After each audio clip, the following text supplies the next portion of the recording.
मित्रों, जीवन के हर कदम पर हमें सीखने के लिए बहुत कुछ है, चाहे वो छोटा हो या बड़ा हो। हमें एक नई सीख, हमें जीवन जीने की कला का एक अनुभव वो व्यक्ति जरूर दे जाता है। अब उन आईएएस महोदय को ही देख लीजिए। एक आईएएस महोदय दिल्ली से उत्तर प्रदेश की तरफ जा रहे थे अपने पूरे परिवार के साथ। वो थे, उनकी धर्मपत्नी जी थी और उनके जो गार्ड्स थे उनके साथ जा रहे थे। जाते जाते यात्रा करते करते एक बाघ रास्ते में उनको मिली और वहां पर वो रुक गए।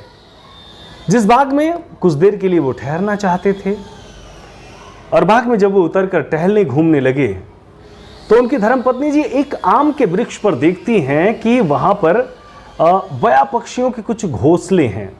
वो घोंसले दिखने में बड़े ही सुंदर थे, बड़े ही खूबसूरत थे। उन्हें देखते ही उनके मन में एक इच्छा जागृत होती है और वो अपने आईएएस पतिदेव से कहती हैं कि मुझे ये 2 घोंसले चाहिए जिन्हें मैं अपने घर में ले चलकर लगाऊंगी।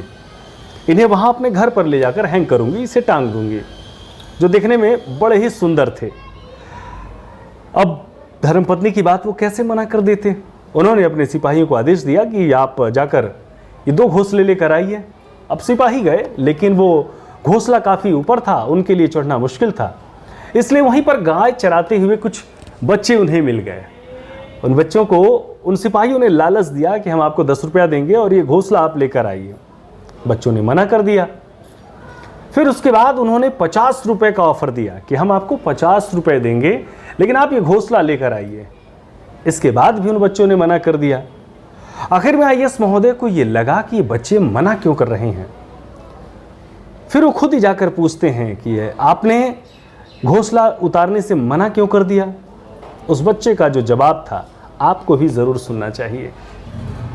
बच्चों ने कहा कि ये घोंसले, इसमें उन चिड़ियों के छोटे छोटे बच्चे हैं और अगर आप इन्हें लेकर चले जाएंगे तो शाम को जब वो दाने की तलाश में भटकते हुए पक्षी जब दाना चुग कर लेकर घोंसले की तलाश में जब यहां आएंगे, पेड़ पर आएंगे, और जब वो अपना घोंसला नहीं पाएंगे तब वो बड़ा दुखी होंगे।